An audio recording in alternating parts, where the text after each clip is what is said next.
Hello, welcome to my fat loss journey day 20, 21। ভুলেও গেছি কততম দিন। চল, এক তো হচ্ছে ডায়েট চলে, তার উপরে সর্দি জ্বর, শরীর প্রচুর পরিমাণ দুর্বল, মন চায় সারাদিন শুয়ে থাকি। শুয়ে থাকলে হচ্ছে নাক বন্ধ হয়ে থাকে। জিনিসটা হয়ে গেছে এমন, সারা অঙ্গ ব্যথা। ওষুধ দেবো কোথায়? সকাল সকাল হচ্ছে এক মগ কফি আর পাউরুটি নিয়ে বসছি। তো শরীর আর দিতেছিল না, ওষুধ খাইতে হবে, তো খালি পেটে তো ওষুধ খাওয়া যাবে না, তো এই কারণে কফি আর পাউরুটি খেয়ে ওষুধটা নিয়ে নিলাম।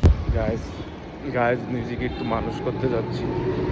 দেখি যার কাছে চুল কাটি সে আছে কি না, নাহলে আবার বাসা চলে যাবে। তো এই হচ্ছে আমার বিফোর, তারপর হচ্ছে এই তো আফটার, মানে কিছুটা হইলেও মানুষ হয়েছি আর কি। সেলুন থেকে আসার পরে যে লম্বা ঘুম দিয়েছি, সেই 12টার থেকে 3টা পর্যন্ত ঘুমাইছি। তারপর উঠার পরে দেখি আম্মু খাবার রেডি করে রাখছে, আজকে ডিম মুরগি আর হচ্ছে লাউ ভাজি ছিল। তো তারপর হচ্ছে বিকালবেলা জিমে চলে আসে। আজকে হচ্ছে আমাদের bicep tricep day, warm up আর হচ্ছে একটু পুল আপ শেষ করে হচ্ছে আমাদের মেন ব্যায়ামে চলে যায়।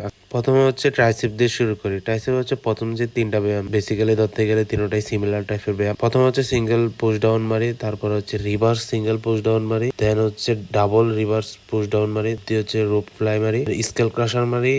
স্কেল ক্রাশারের পরে হচ্ছে ওভারহেড মারে আমাদের ট্রাইসেপের ব্যায়াম শেষ করি। তারপর হচ্ছে আমরা বাইসেপের ব্যায়াম শুরু করি। বাইসেপে প্রথমে হচ্ছে আমরা স্পাইটাল কার্ল মারি, তারপরে এইটার কি নাম জানি না। তারপর হচ্ছে সিঙ্গেল আর্ম হ্যামার মারি। সিঙ্গেল আর্ম হ্যামারের পর হচ্ছে আমরা সুপার সেট মারি। সুপার সেট মারার পরে হচ্ছে ইনক্লাইন ডাম্বেল কার্ল মারি। ডাম্বেল কার্ল মারার পরে হচ্ছে আমরা আমাদের আজকের ব্যায়াম শেষ করি। তো এই ছিল আজকের ভিডিও। সবাই ভালো থাকবেন, ভালো খাবেন, দেখা হচ্ছে আগামীকাল।